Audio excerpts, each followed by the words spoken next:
네, 여러분 안녕하세요. 조금 늦었습니다. 한 3분 정도요. 최백은 TV의 최백은 교수입니다. 105회입니다.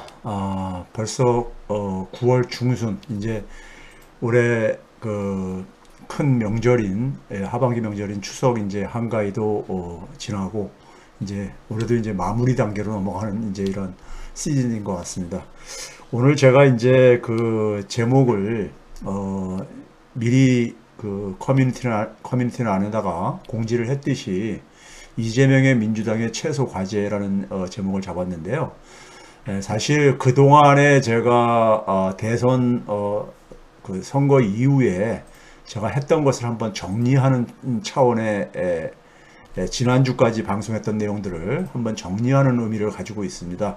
그런 점에서 이제 오늘 얘기가 그냥 단순한 어떤 정치 얘기가 아닙니다. 정치 얘기가 아니고요. 그래서 부제목에 보게 되면은 우리 혹은 우리 사회 생존의 최소 조건이라는 부제목이 달려 있는 이유도 거기에 있습니다. 그래서 뭐 정치 얘기 하시는 거다 해가지고 정치 얘기 하는 거 굉장히 싫어하시는 분들, 제가 정치와 경제는 절대 분리될 수 없다고 얘기함에도 불구하고 그러신 분들을 뭐 안 들으시는 건 자유인데 오해는 하지 마시길 바랍니다. 자, 그 본 방송 본격적으로 시작하기 전에요. 지난주 방송에서 이제 꼭 일본 얘기를 하면은요, 일본 얘기를 하면은 좀 그 과민 반응을 하시는 분들이 가끔 있어요. 댓글에 이제 그러니까는 질문을 이제 올린 거와 관련된 건데, 지난주 방송의 메시지는 이겁니다. 이지머니라는 게, 이지머니가 축복인 측면도 있지만은 저주인 측면도 있다. 그러니까 우리가 부모의 유산이라는 게 분명히 축복이잖아요. 그러나 그 부모가 물려준 것만 쓰며 살게 되면은 사실은 어떻게 보면은 사람을 망칠 수도 있지요. 그래서 우리가 부모는 자식이 편하게 살기를 바라가지고 뭐 재산도 물려줄 수 있고 그러지만은 그 재산에 안주만 해가지고 다른 일은 안 하고 그렇게 산다면은 결국은 그 돈이 독이 되는 것처럼, 재산이 독이 될 수 있는 것처럼요. 그런 이제 비유를 제가 했었던 이유는 그 소위 말하는, 그러니까 우리가 안전자산들 혹은 기축통화라고 하는 유로화, 엔화, 파운드화가 왜 저렇게 그 바닥 없는 추락을 하고 있는가. 유로화 같은 경우는 유로화를 만들 때 그 유로화 수준보다 더 밑으로 추락을 한 상태고, 그리고 엔화도 30년 전으로 돌아간 상태고, 파운드화는 사실상 역사적인 최저 수준을 기록을 하고 있는 이런 상태를 우리가 이해하기 위해서는 이 이지머니의 양면성을 우리가 좀 봐야 된다는 얘기고요. 그래서 이제 그런 얘기를 했는데, 일본 얘기하면서 이제 그러니까 좀 흥분하시는 분들이 있어요. 그러면서 하는 얘기가 뭐냐면, 항상 하는 얘기가 있어요. 일본의 해외 자산. 일본이 이제 순채권 국가죠. 순채권 국가예요. 그러니까 일본이 해외에 가지고 있는 그러니까 자산하고, 일본이 그러니까는 해외로부터 그러니까 우리가 해외에다 갚아야 될 채무, 이걸 정리한 게 이제 순채권이잖아요. 순채권인데, 순채권 국가, 세계 최고의 순채권 국가인데 일본이 뭐가 그렇게 위험하다고 하는 거냐? 항상 그 일본에 대해서 얘기하면 과민 반응을 하는 사람이 드는 얘기가 이 얘기입니다.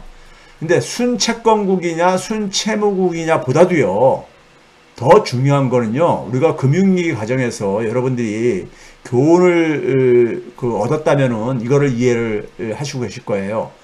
우리가 흔히 흑자형 파산이라는 거 있죠. 기업들 같은 경우나 개인들 같은 경우도 흑자형 파산이 있습니다. 지금 뭐냐면 자신의 자산이 부채보다 많음에도 불구하고 파산할 수 있습니다. 파산할 수 있어요. 우리나라 같은 경우도 외환위기 때도 흑자형 파산입니다. 사실상은 흑자형 파산이죠. 지금 무슨 얘기냐면은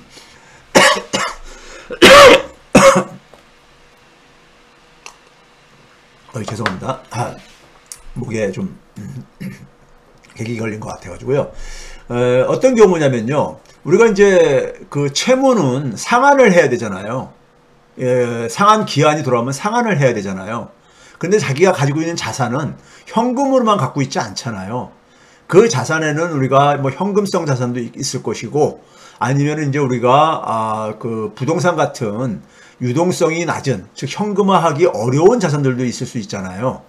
그런데 이제 우리가 자기가 채무를 갚아야 돼, 상환을 해야 되는데 자기가 그 상환을 하기 위해서는 자기의 자산을 그러니까는 팔아야지만이 그러니까 우리가 상환이 가능한데 이 자산 처분이 안 될 경우에, 자산 처분이 안 된다고 해가지고 자산이 처분될 때까지 그 채권자는 기다려주질 않지요. 그래서 그랬을 경우를 우리가 흑자형 파산이죠. 즉 자산이 부채보다 많아도, 채무보다 많아도 파산할 수가 있습니다. 파산할 수가 있어요. 그래서 우리가 채무의 내용이 중요한 겁니다. 우리나라가 외환위기 97년도에도 해외에 지고 있는 우리가 상환해야 될 우리가 그 당시에 외화 부채가 뭐 수백억 달러뿐이 안 됐단 말이에요. 근데 우리나라에 가지고 있는 자산이 그 당시에 그러니까 우리가 그것에 몇십 배 더 많은, 수십 배 더 많은 자산들을 가지고 있었거든요. 단지 뭐냐면 우리가 달러라는 그러니까 우리가 외화 우리가 이 현금을 확보하기 힘들다 보니까 생긴 것이죠. 생긴 문제였었던 거거든요. 그래서 우리가 그 당시 그것도 유동성 위기라고 합니다. 유동성 위기. 유동성 위기라는 건 뭐냐면 자산을, 유동성이라는 게 현금화시키는 현금성, 우리가 얼마나 그러니까 현금화할 수 있는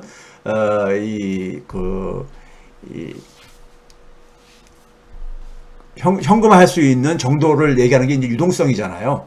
현금화 시키지 못해가지고 우리가 이제 소위 말해서 디폴트 선언을 한 것이 외환위기였단 말이에요. 그런 점에서 순채권 국가라 하더라도 파산할 수가 있습니다. 국가도요. 자, 그걸 제가 몇 가지 사례를 보여드릴게요. 먼저 지난주에 제가 일본과 관련해서 소개했던 거 이런 거 있었죠. 일본이 정부 채무가 굉장히 많은 나라지요. 전 세계에서 최고지요. 최고인데 일본이 그러니까는 그 채무에 대해서 이자로 매년 갚아야 되는 것이 GDP의 1.53%다. 물론 이건 이제 경상 GDP입니다. 우리가 이 물가까지 고려한 1.53%다. 그렇기 때문에 22년도 그러니까 우리가 예상하는 경상 성장률이 2.3%인데 거의 그러니까는 2.3%의 절반 이상을 그러니까는 이자 갚는데, 정부의 채무의 이자를 갚는데 이제 사용을 하는 이런 형국이잖아요. 그러다 보니까는 이자를 갚기 위해서 채권을 계속 발행을 해야 되는 이런 악순환골에 빠진 지 오래됐죠. 일본은요. 이미 오래됐습니다. 그렇죠? 이게 이제 한 가지 이제 그러니까 우리가 일본 경제의 허약성을 얘기를 할 때 우리가 얘기할 수 있는 하나의 자료이고요. 두 번째 자료는 이제 그러니까는 우리가 그러다 보니까는 금리를 인상하지 못한다. 금리를 인상하는 순간에 그 갚아야 될 채무에 대한 이자가 급증할 수밖에 없기 때문에 지금은 금리라는 것이 단기 금리, 그러니까 우리가 기준금리는 마이너스 0.1%로 하고 있고, 장기금리, 10년물 국채 수익률을 기준으로 해가지고 목표금리를 0%로 정해놨었죠. 그래서 그걸 관리하기 최근에 힘들어지다 보니까 0에서 0.25%로 이렇게 좀 유연하게 이렇게 가고 있죠. 그러니까 사실상 거의 0%로 금리를 유지를 하고 있는 이유는 플러스 금리대로 올라가는 순간에 정부 채무에 대한 이자가 급증하기 때문에 그렇습니다. 그 부담이 크다 보니까는 일본 같은 경우 금리 인상을 못 하고 있죠, 지금요. 미국이 먼저 금리 인상을 하고 유럽도 그러니까 지금 두 차례에 걸쳐서 금리를 인상을 했잖아요. 7월 달에 0.5, 9월 달에 0.75 해가지고 두 차례 인상을 했잖아요. 근데 일본만 지금 여전히 그러니까는 일본도 그러니까 인플레이션율이 올라감에도 불구하고 금리를 안 올리고 있죠. 그런 배경이 그러다 보니까 이제 엔화 가치가 계속해서 속절없이 떨어지고 있는 것이고요. 또 하나는 뭐냐면은 일본의 외환 보유액이 그러니까요. 이게 이제 그러니까 소위 말해서 일본은행 혹은 정부가 소위 말해서 가용할 수 있는 최대 그러니까 우리가 외화죠. 이게 이제 뭐냐면 7월 달 기준으로 1조 3,230억 달러인데 예국인이 보유하고 있는 일본의 국채 규모가 1조 한 1,700억 달러. 그러니까 상당히 그러니까 외환보유액에 근접해 가고 있다는 점에서 이것도 굉장히 부담스러울 수밖에 없다. 외환보유액은 지난 그러니까 우리가 한 1년 사이에 1,000억 달러 이상 감소를 한 상황 속에서 이게 이제 이런 식으로 감소가 계속될 경우에는 외국인이 보유하고 있는 일본 국채가 외환보유액의 규모를 넘어설 수가 있다 이거죠. 그러면 우리가 외국인들이 보유하고 있는 일본 국채를 모조리 일시에 매각을 해가지고 그럴 일은 굉장히 드물겠지만은 일시에 매각을 해서 달러로 바꿔나갈 때 막을 수 있는 돈이 부족하다는 거죠. 그런데 이제 여기에 대해서 이 자료를 제가 보여드렸잖아요. 이 자료에 대해서 이제 이 과민 반응 보이시는 분들이 일본의 대외 채권을 얘기를 하는 겁니다. 그건 잠시 후에 다시 얘기를 할게요. 근데 이제 먼저 이제 우리가 사례를 제가 보여드릴게요. 흑자형 파산을 사례를 보여주겠는데 우리가 이제 지난 10년 전에 우리가 유로존 위기가 있었잖아요. 그리스 같은 경우 그러니까 그 당시에 그 위기, 금융 위기는 한번 봐봅시다. 여기 지금 보시게 되면요. 파란색 선이, 하늘색 선이 자산입니다. 그리스가 가지고 있는 대외 자산인 거예요. 자산, 해외에 가지고 있는 자산, 그리스의 자산이요. 반면에 녹색 선으로 점선으로 되어 있는 것이 그리스가 해외에 지고 있는 부채입니다. 상환해야 될 부채예요. 그러다 보니까 빨간색 선이 그 차이죠. 자산하고 부채의 차이죠. 근데 부채가 더 높이 있다 보니까는 순채무 국가인 거죠. 순채무 국가예요. 그런데 한번 봐보세요. 그리스가 유로화가 도입된 게 1999년이니까요. 99년부터 유로화가 사용되기 시작하니까요. 그런데 2000년 전후부터 해서 90년대 말부터 해가지고 이 순채무가 급증하고 있잖아요. 아래 그러니까 우리가 마이너스 영역으로 그렇게 크게 빠르게 증가하고 있잖아요. 그런데 그리스의 문제는 언제 터졌냐면은 2010년 봄 4월 달에 터집니다. 그러니까 이미 이렇게 계속 마이너스가 순채무가 증가했음에도 불구하고 그 당시에는 별 문제가 없었어요. 한 10년 정도 동안 10년 가량 문제가 없었던 겁니다. 그러니까 순채무가 많다고 해가지고 파산하는 것도 아니고 그 다음에요. 또 하나는 그리스와 유사한 경우가 포르투갈입니다.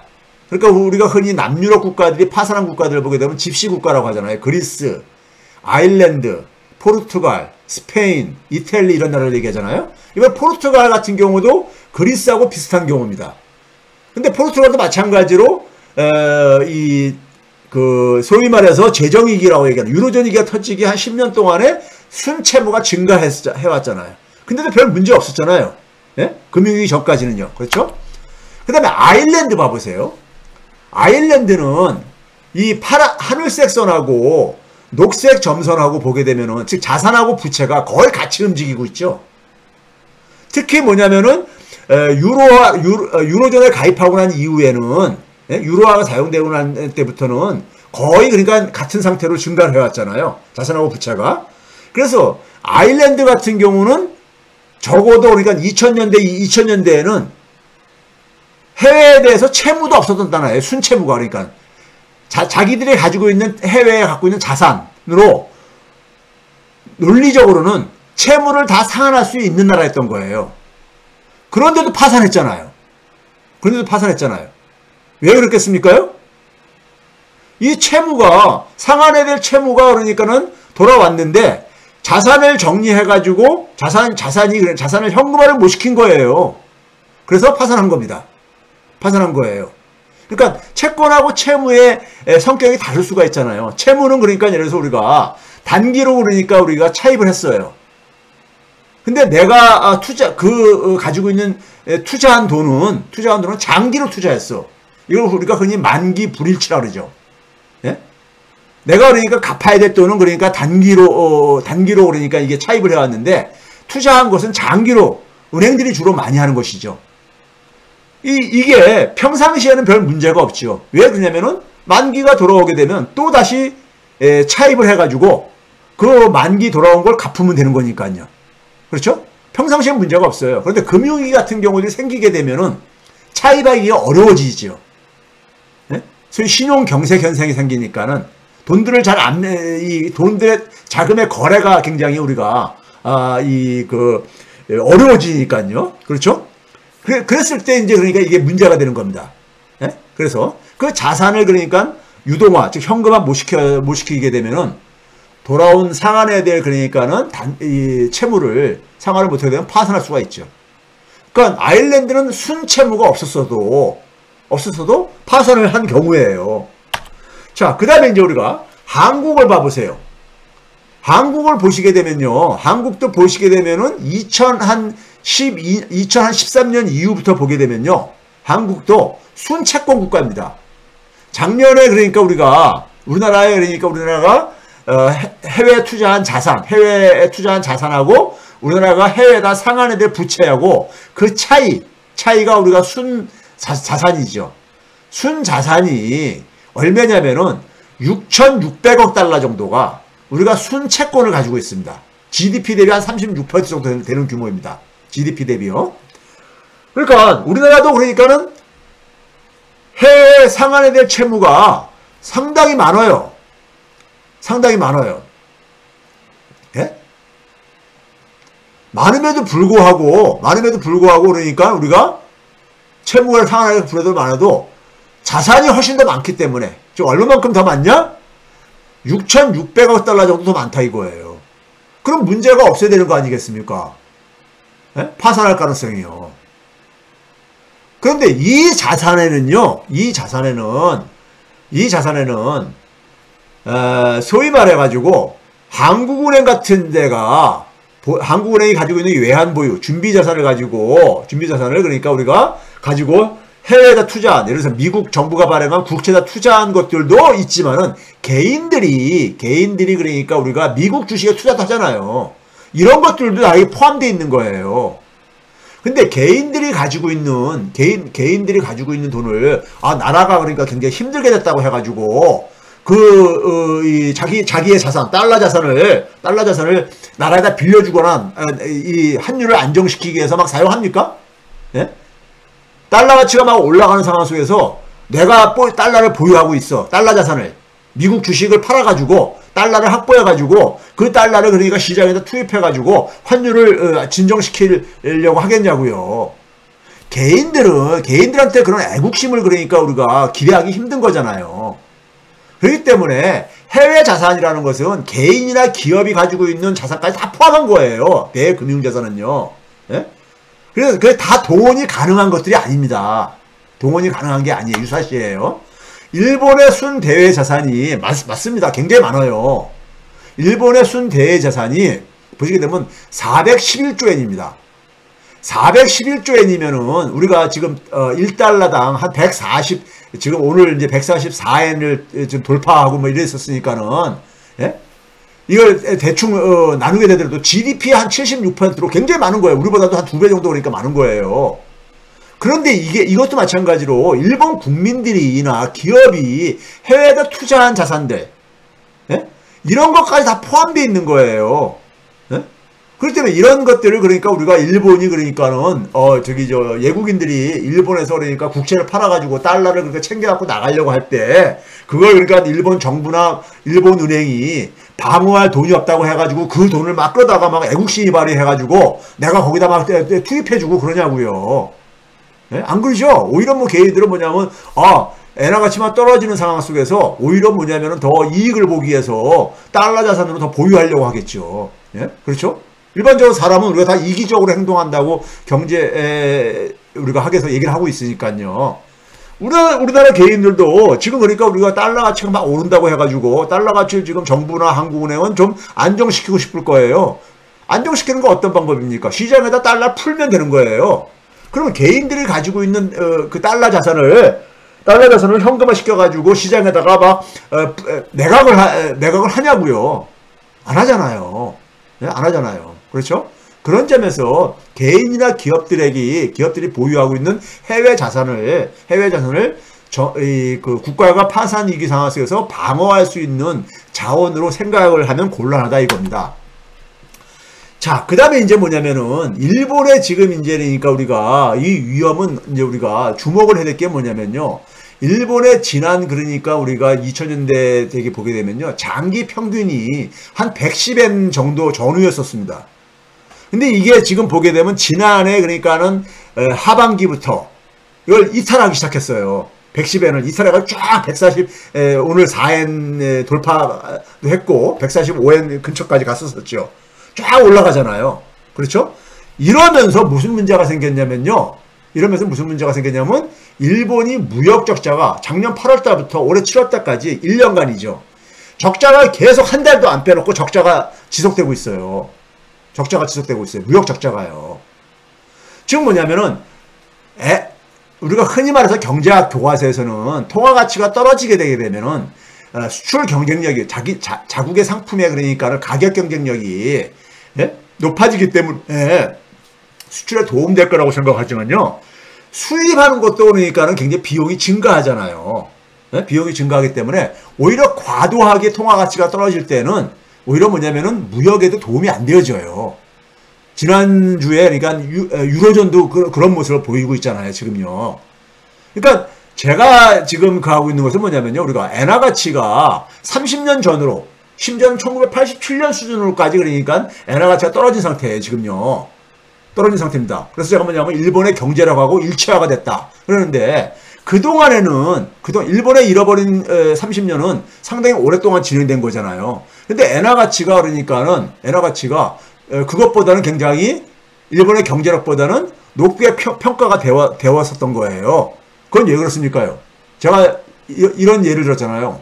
파운드화를 예를 들면서 영국이 19세기의 대영 제국이라고 불릴 정도로 전 세계에서 경제력이 그러니까 가장 최고인 나라였었잖아요. 군사력이든 경제력이든 간에요. 그러다가 20세기 넘어오면서 대영 제국이 쇠퇴하기 시작하죠. 미국이 그러니까 영국을 앞서가고 독일조차도 앞서가고 막 이렇게 되잖아요.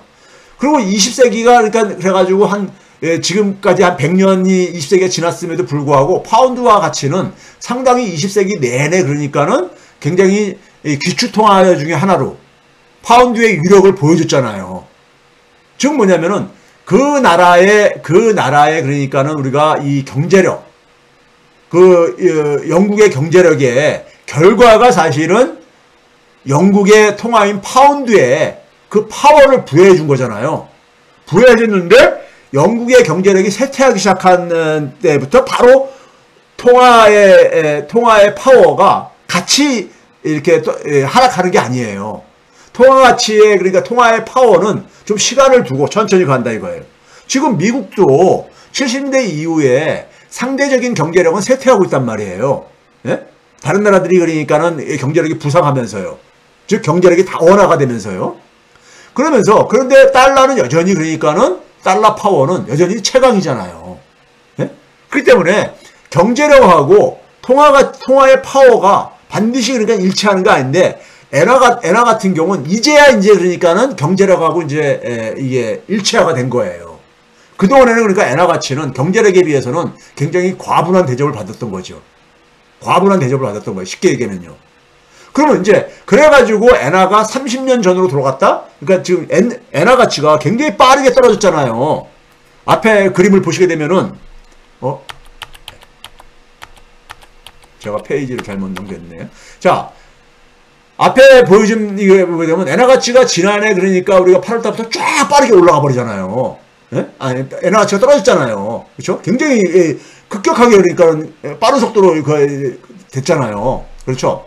그러면 이렇게 엔화 가치가 과도하게 폭락을 하면서 이것이 이제는 뭐냐면 일본 경제에 거꾸로 이제는 부담을 준다 이거예요.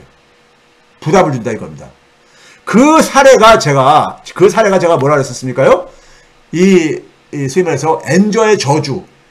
지금 무역 적자가 계속 지속되잖아요. 무역 적자가 지속되게 되게 되면 성장률도 떨어질 수밖에 없죠. 엔화 가치가 하락을 하게 되면은 인플레이율도 높아질 수밖에 없죠. 예? 엔화 가치가 과도하게 떨어지게 되면은 이건 좋은 게 아니에요. 이제부터는 그동안에는 그러니까는 엔화가 그러니까 과거에 일본 경제가 쌓은 그 명성을 가지고 명성을 가지고 일본의 잃어버린 20년, 30년 기간에도 엔화 가치가 대접을 받았다면은, 엔화가 대접을 받았다면은, 이제부터는 이 추락한 엔화 가치가 일본 경제에 오히려 거꾸로 이제 부담이 될 것이다. 예? 일본 경제에 부담이 되는 이러한 터닝 포인트가 지금 만들어지고 있다는 얘기입니다. 예?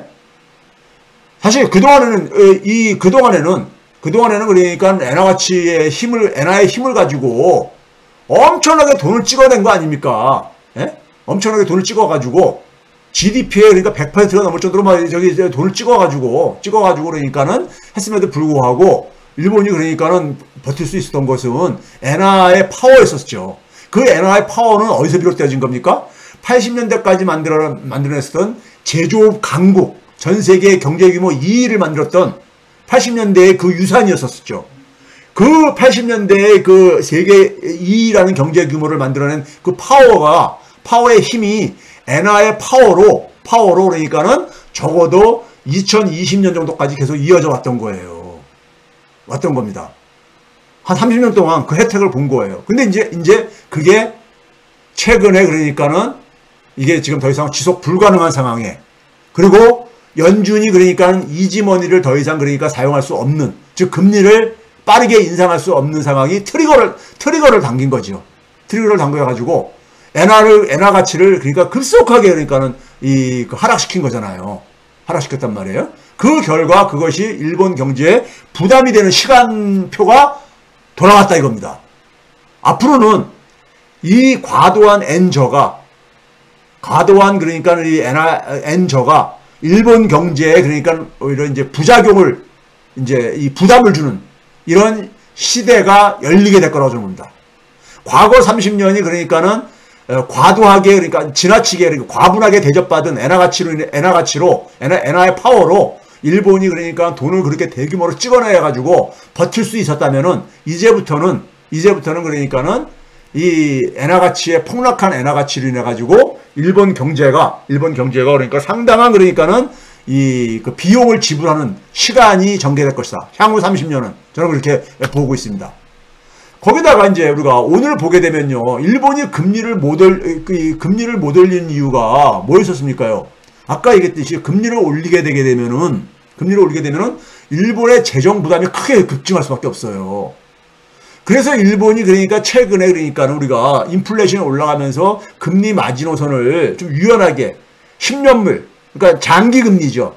장기 금리를 원래는 0%로 그러니까 목표 금리를 설정했었어요. 근데 이걸 유연하게 0%를 방어하기 힘들다 보니까는 0.25까지 열어놨는데 0.25가 지난 그러니까 우리가 6월 말경인가 7월 초경에 한번 잠깐 무너진 적이 있었어요. 여기 지금 이 그림을 보시게 되면은 0.25를 넘을 때가 있었잖아요. 한 번이요. 그렇죠? 넘었는데 오늘 또 이게 무너졌습니다. 오늘 또 무너졌어요.